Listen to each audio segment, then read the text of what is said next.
जय गुरुदेव। प्रेमी भाई बहनों, भगवान के प्रभाव का एक दृष्टांत आता है कि भगवान किस प्रकार से, सतगुरु किस प्रकार से अपने भक्त की रक्षा करते हैं।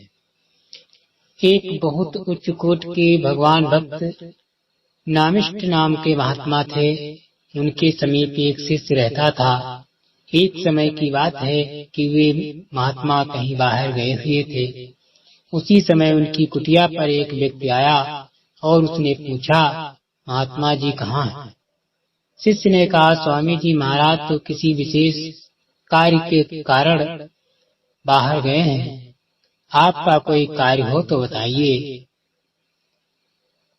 तो उस आदमी ने कहा, मेरा लड़का अत्यंत बीमार है, उसे कैसे आरोग्य लाभ हो? महात्मा जी की अनुपस्थिति में आप ही कोई उपाय बताने की कृपा करें। शिष्य ने उत्तर दिया, एक बहुत सरल उपाय है। राम नाम को 3 बार लिख लें और उसे धोकर पिला दें, बस इसी से आराम हो जाएगा।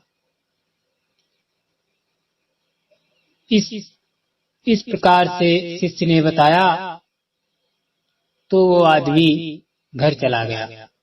दूसरे दिन वो व्यक्ति बड़ी प्रसन्न मुद्रा से महात्मा जी की कुटिया पर आया। उस समय महात्मा जी वहां उपस्थित थे। उनके चरणों में साष्टांग प्रणाम करते हुए उसने विनम्र शब्दों में हाथ जोड़कर निवेदन किया, स्वामी जी महाराज, आपके शिष्य तो सिद्ध पुरुष हैं। कल की बात है, मैं यहाँ आया था। उस समय आप कहीं बाहर पधारे हुए थे। केवल ये आपके शिष्य थे। आपकी अनुपस्थिति में इन्हीं से मैंने अपने प्रिय पुत्र के रोग के निवृत्त के लिए पूछा। तब उन्होंने बतलाया कि 3 बार राम नाम लिखे और उसे धोकर पिला दो। मैंने घर जाकर ठीक इसी प्रकार किया और महान आश्चर्य एवं हर्ष की बात यह है कि इस प्रयोग करते ही लड़का तुरंत उठ बैठा, मानो उसे कोई रोग था ही नहीं। ये सुनकर महात्मा अपने शिष्य पर बड़े रुष्ट हुए और उसके हित के लिए क्रोध का नाटक करते हुए बोले, अरे मूर्ख, इस साधारण सी बीमारी के लिए तूने राम नाम 3 बार प्रयोग करवाया। तू नाम की महिमा तनिक भी नहीं जानता। अरे एक बार इस नाम का उच्चारण करने से अनंत कोटि पापों का और भव रोगों का नाश हो जाता है और मनुष्य अनामय परमदायक को प्राप्त हो जाता है। तू इस आश्रम में रहने योग्य नहीं है, अतः जहाँ तेरी इच्छा हो चला जा। इस पर शिष्य की आंखों में आंसू आ गए और उसने अपने गुरुदेव से बहुत अनुमय विनय की। संतो नवनीत हृदय होते हैं, ऊपर से भी पिघल गए और उसके अपराध को क्षमा कर दिया। इसके पश्चात महात्मा जी ने चमचम करता हुआ एक सुंदर चमकीला पत्थर कहीं से निकाला और उसे शिष्य के हाथों में देकर कहा, तू शहर में जा इसकी कीमत करा ले। सावधान, इसे किसी कीमत पर बेचना नहीं है, केवल कीमत भर आंकनी है।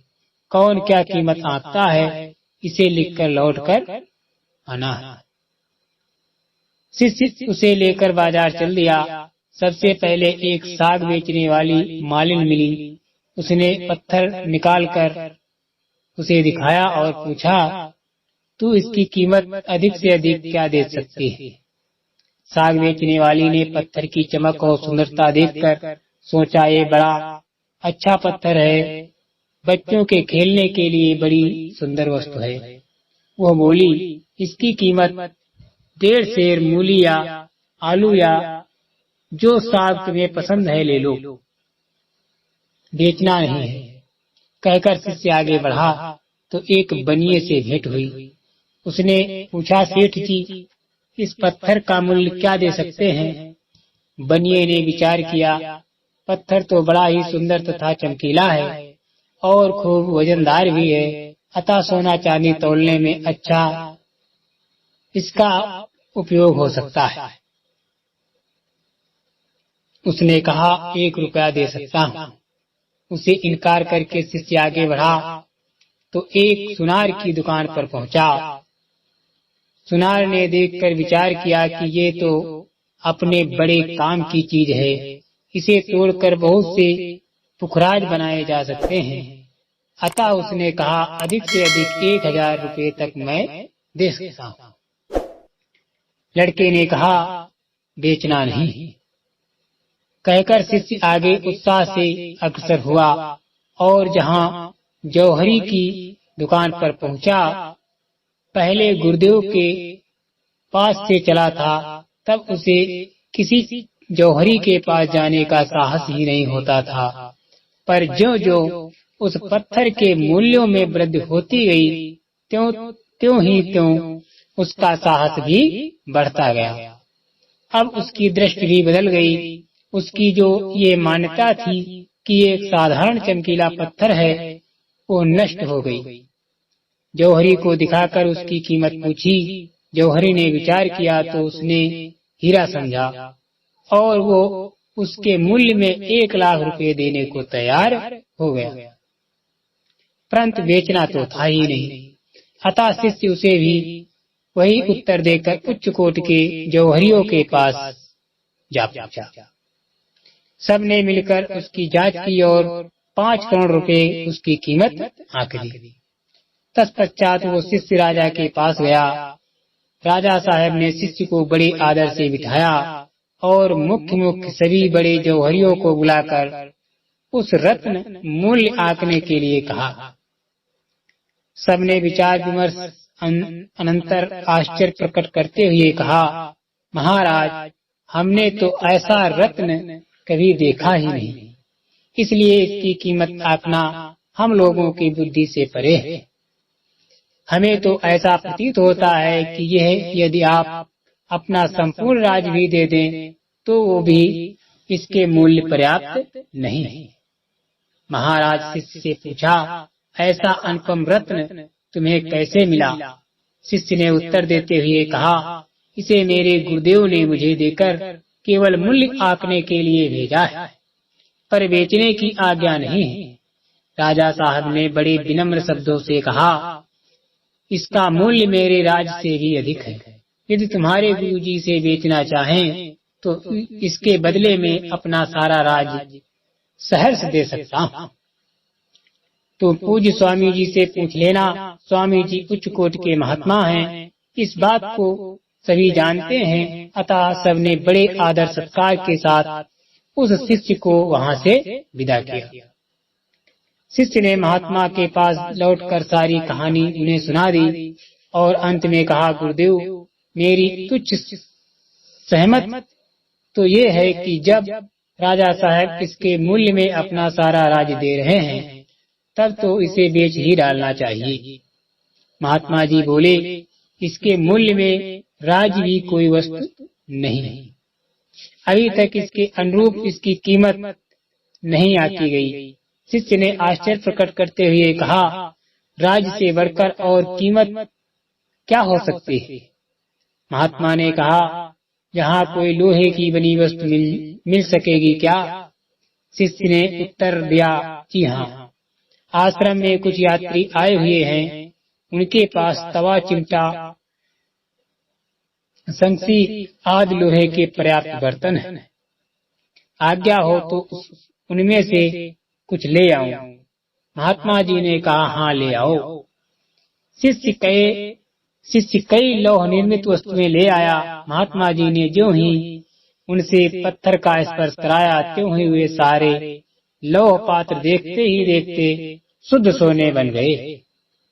यह देखकर शिष्य को बड़ा आश्चर्य हुआ।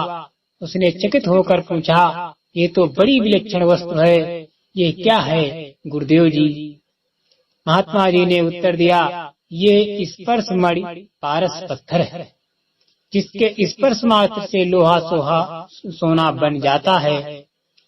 भला अब तू ही बता, इसकी कीमत कितनी होनी चाहिए? शिष्य बोला, संसार में अधिक से अधिक कीमत सोने की ठहराई जाती है और वो कीमत इससे उत्पन्न होती है, फिर इसका मूल्य कैसे आंका जाए। महात्मा जी, भगवान का मूल्य तो इससे भी बढ़कर है, क्योंकि ये पारस तो जड़ पदार्थ है, इससे केवल जड़ पदार्थों की ही प्राप्ति हो सकती है। सतगुरु की प्राप्ति अतः किसी भी सांसारिक पदार्थ के साथ भगवान के नाम की तुलना करना सर्वथा अनुचित है। इसकी तुलना केवल पारस को शेर डेढ़ शेर मूली आलू के साग में बेचने की मूर्खता करने वालों से कम मूर्ख नहीं।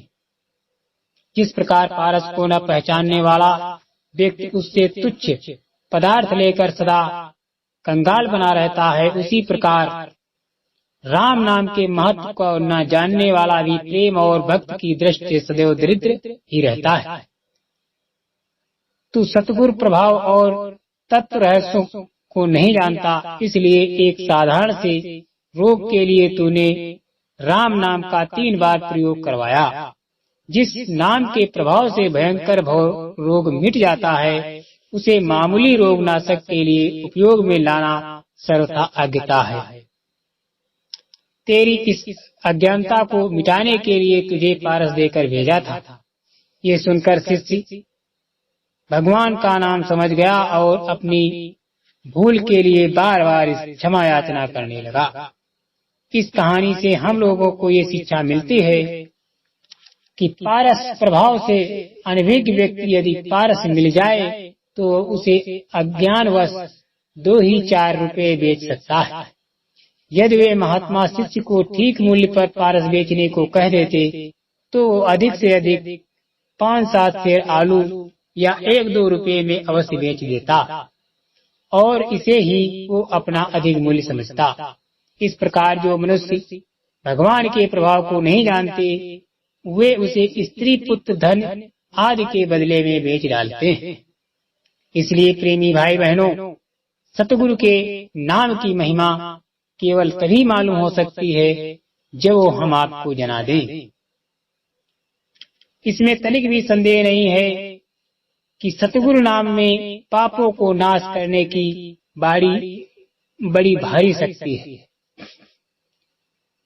नाम अखिल अग पुण्य न सावन, ये सर्वथा सत्य है, परंतु लोग इसका रहस्य नहीं जानते। नहीं जानने के कारण इसका दुरुपयोग कर बैठते हैं। वे सोचते हैं कि नाम में पाप नाश की महान शक्ति है, अभी पाप कर ले फिर नाम लेकर उसे धो डालेंगे। ये सोचकर वे आधिकारिक पाखंड में फंसे चले जाते हैं। वे ये नहीं विचारते कि यदि वास्तव में उनकी यह मान्यता ठीक हो, तब तो उसका नाम जप पापों का विनाशक नहीं परंतु वृद्धि करने वाला ही सिद्ध हुआ, क्योंकि फिर तो सभी लोग नाम का आश्रय लेकर मनचाहा पाप करने लगेंगे और इसके वर्तमान काल की अपेक्षा भविष्य में पापों की संख्या बहुत अधिक बढ़ जाएगी। जिस प्रकार पुलिस की पोशाक पहनकर चोरी करने वाला अन्य चोर की अपेक्षा अधिक दंडनीय होता है, इसी प्रकार भगवान की ओट लेकर पाप करने वाला व्यक्ति अधिक दंड पात्र हो जाता है, क्योंकि उसके पाप वज्रलेप हो जाते हैं, बिना भोग उसका विनाश नहीं होता। नाम की आड़ लेकर पाप करना तो नाम के 10 अपराधों में से एक नाम अपराध है। नाम के 10 अपराध ये हैं: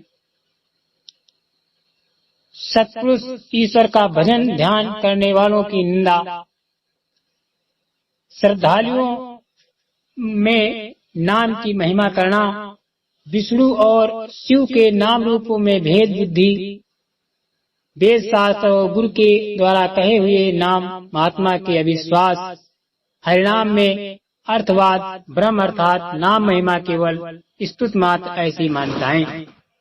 नाम के बल पर विहितिका त्याग और निष्ठिका आचरण और अन्य धर्मों से नाम की तुलना यानी शास्त्र विहित कर्मों से नाम की तुलना, ये सब भगवान शिव और विष्णु के नाम जप में नाम के 10 अपराध हैं।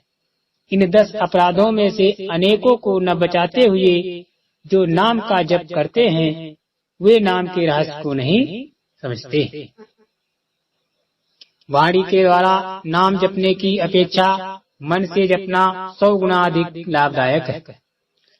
वो ये मानसिक जप की श्रद्धा प्रेम से किया जाए तो उसका अनंत फल है, तथा वही गुप्त है और निष्काम भाव से किया जाए तो शीघ्र ही परमात्मा की प्राप्ति करने वाला है। अतः इस रहस्य को भली बात समझकर भगवान का नाम आश्रय लेना चाहिए। असल में नाम है, नमी में भेद नहीं। असल में नाम और नमी में भेद नहीं है, वे भिन्न होते हुए भी सर्वदा अभिन्न हैं।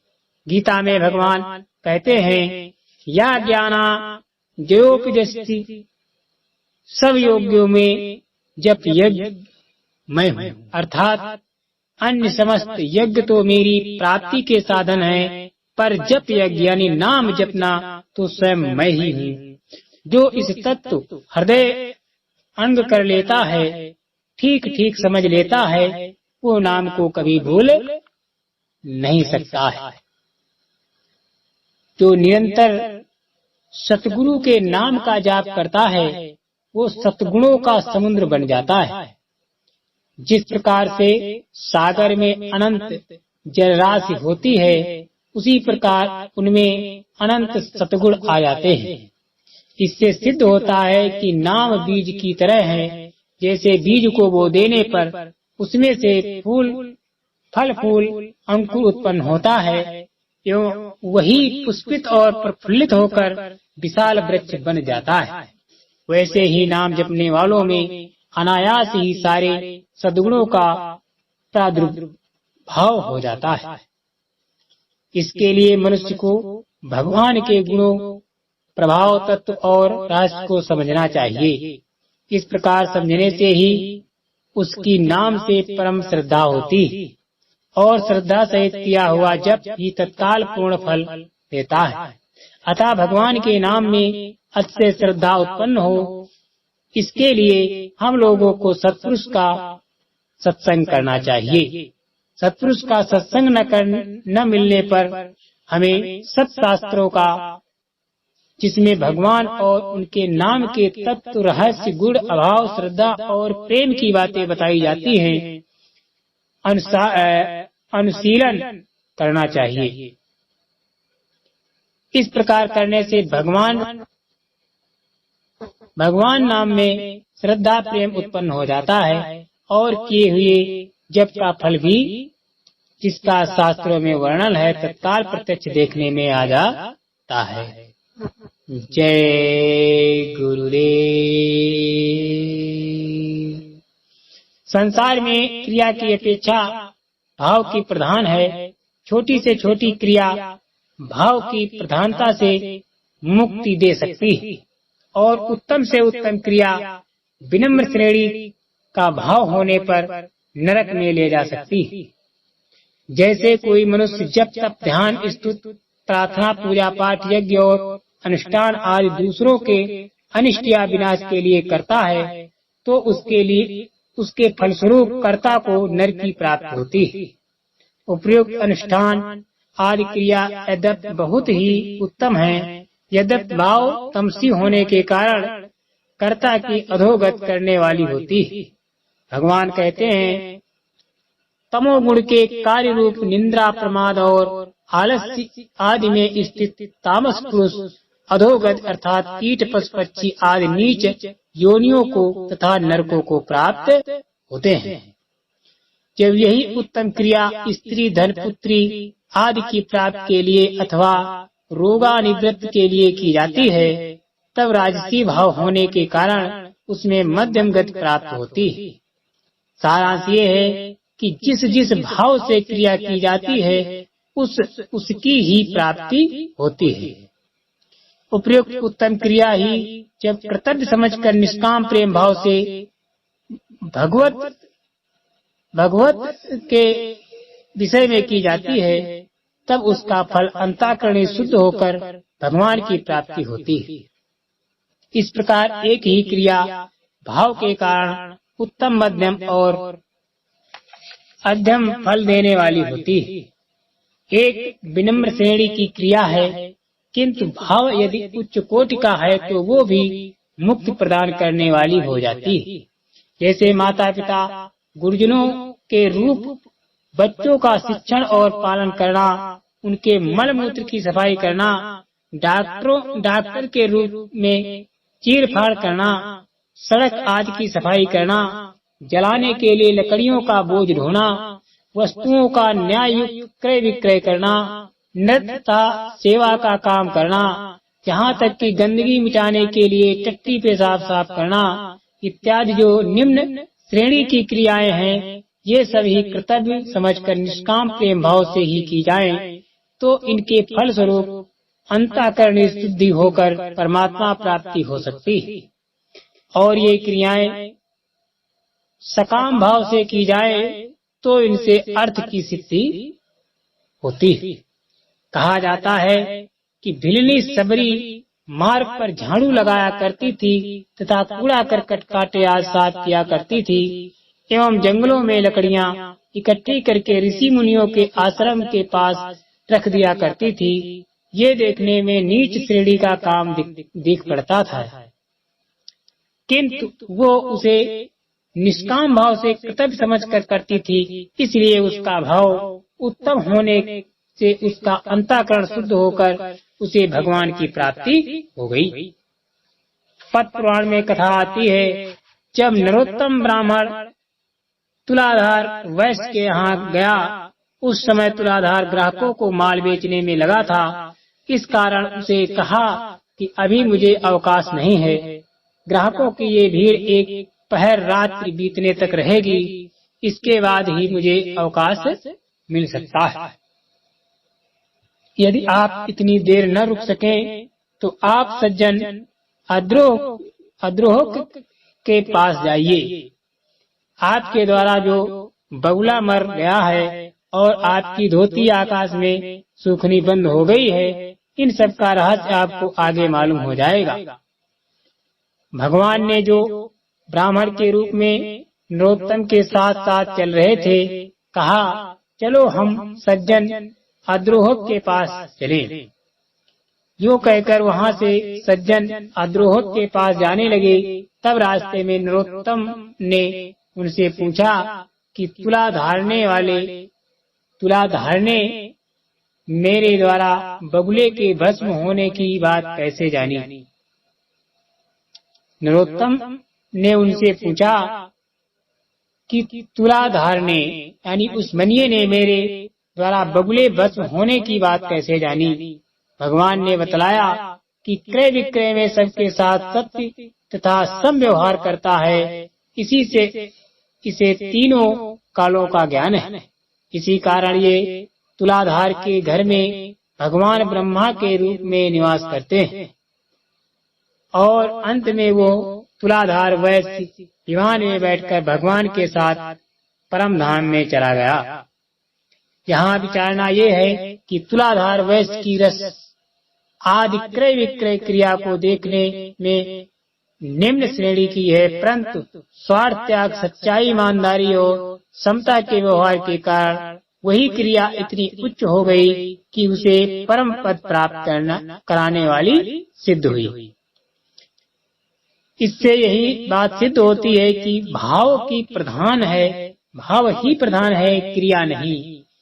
इसलिए हमें उचित है कि हम जब भी कोई कार्य करें उसे उत्तम से उत्तम भाव से करें। जब नीची से नीची क्रिया भी उत्तम से उत्तम गतियाँ प्राप्त करा सकती है, तब फिर वहाँ जहाँ क्रिया भी उत्तम से उत्तम हो और भाव भी उत्तम से उत्तम हो, वहाँ तो कहना ही क्या। इसी भाव को समझने के लिए निम्नलिखित एक कहानी है। भगवान का एक भक्त साधक था। वो एक पीपल के वृक्ष के नीचे रहकर भजन ध्यान, गीता पाठ, साधु सेवा, तप और उपवास आदि किया करता था। एक समय वहाँ देव ऋषि नारद पधारे। साधक ने उनकी बड़ी सेवा सत्कार की। तदंतर जब नारद जी जाने लगे तब उसने नारद जी से पूछा, भगवान आप कहाँ जा रहे हैं? नारद जी ने बतलाया, मैं भगवान के पास वैकुंठ जा रहा हूँ। उसने नारद जी के चरणों में सिर नवाया और हाथ जोड़कर उत्सुकता पूर्वक दीन भाव से प्रार्थना की, क्या आप मेरे लिए भी भगवान से कुछ पूछ लेंगे कि मुझे उनके दर्शन कब होंगे? नारद जी ने कहा, क्यों नहीं, जरूर पूछकर तुम्हें उत्तर दूंगा। इतना कहकर नारद जी वहाँ से चल दिए और बड़े प्रेम से भगवान के नाम और गुणों का कीर्तन करते हुए वैकुंठ धाम पहुँच गए। भगवान ने पूछा, नारद तुम कहाँ से आ रहे हो? नारद जी ने कहा, एक वृक्ष के नीचे आपका एक भक्त आपके भजन ध्यान और तपस्या में संलग्न है, अभी मैं वहाँ से आ रहा हूँ। भगवान उसकी सेवा पूजा पाठ ध्यान और तपस्या प्रशंसा के योग्य है। प्रभु उसने मेरे द्वारा आपसे ये पूछवाया है कि उसे आपके दर्शन कब होंगे। भगवान बोले, नारद ये बात मत पूछो। नारद जी की उत्सुकता और बढ़ी। उन्होंने कहा, क्यों नहीं भगवान?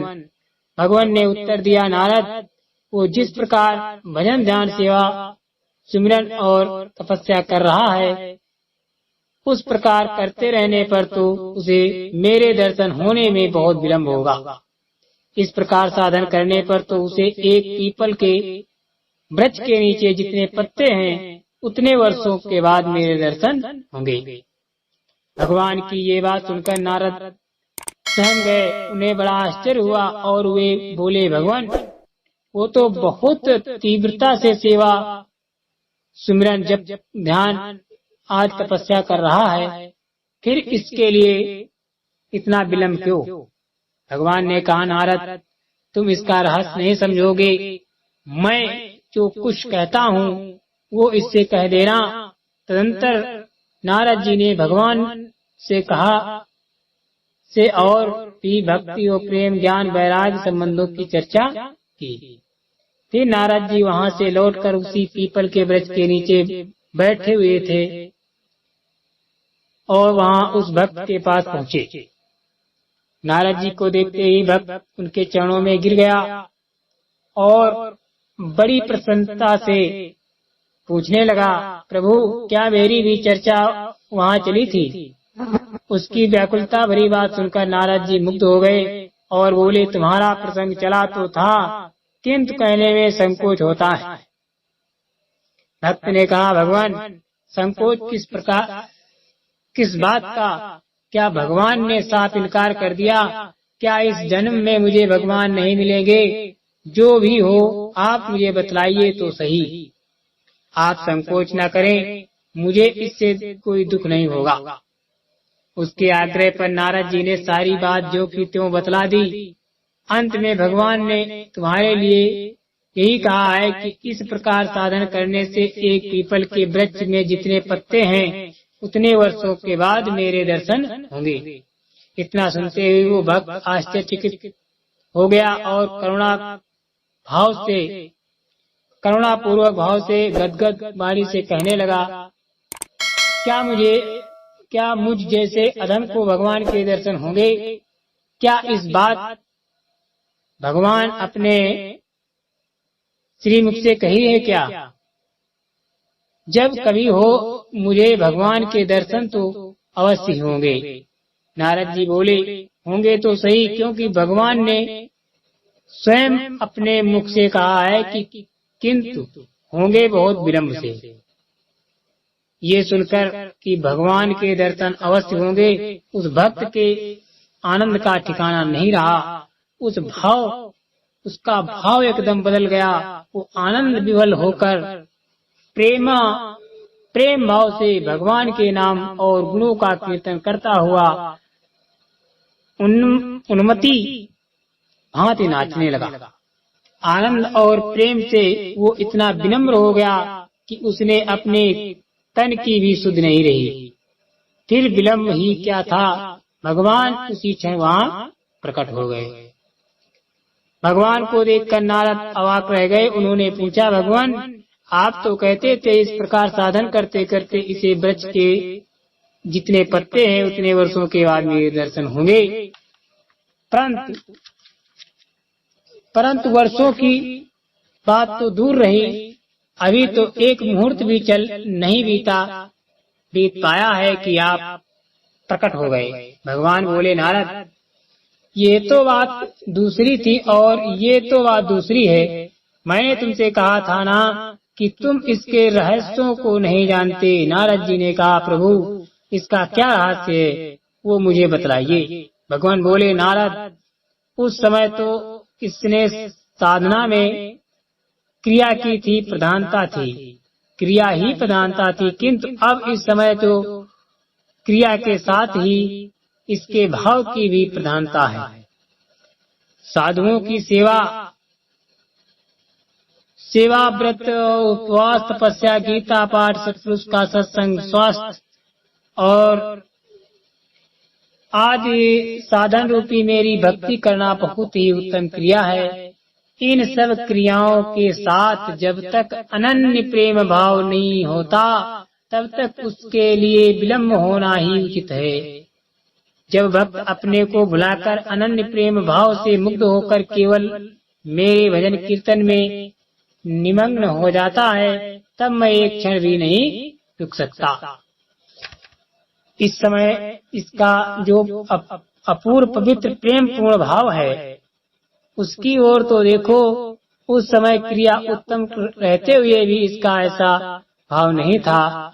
इसलिए मैंने ये कहा था कि इस प्रकार साधन करने पर तो उस वृक्ष के जितने पत्ते हैं उतने वर्षों तक मेरे दर्शन होंगे। इस रहस्य को सुनकर नारद जी भी प्रेम विह्वल हो गए और भाव भेष में अपने सारी सुध-बुध भुलाकर भगवान के नाम और गुणों का कीर्तन करते हुए उदंड नृत्य करने लगे।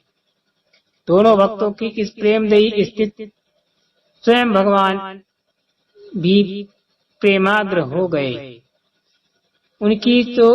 उनको भी वैसी स्थिति हो गई। भगवान की तो ये पवित्रता प्रतिज्ञा ही ठहरी। जो मुझ भक्त जिस प्रकार भजते हैं मैं भी उनको उसी प्रकार भजता हूँ। यो कुछ समय तक विचित्र प्रेम राज्य की प्रकार स्थिति में रहने की अंतर तीनों को जब बाह्य चेतना हुई तब वे प्रेम से मुग्ध हुए परस्पर बातचीत करने लगे। तदंतर भगवान उस भक्त के साथ विमान में बैठकर परम धाम में पधार गए और नारद जी प्रेम से विभोर होकर भगवान का गुणनवाद गाते हुए अपने गंतव्य स्थान की ओर चल दिए। इस प्रसंग से हमें शिक्षा लेनी चाहिए कि समस्त क्रियाओं में भगवान की भक्ति उत्तम है तथा उस भक्ति के साथ निष्काम और अनन्य प्रेम भाव का समावेश होने पर फिर भगवान के मिलने में एक क्षण का भी विलंब नहीं होता। इसलिए उपयुक्त प्रकार से निष्काम अनन्य प्रेम भाव पूर्वक ही निरंतर भजन ध्यान आदि उत्तम क्रिया करनी चाहिए। जय गुरुदेव।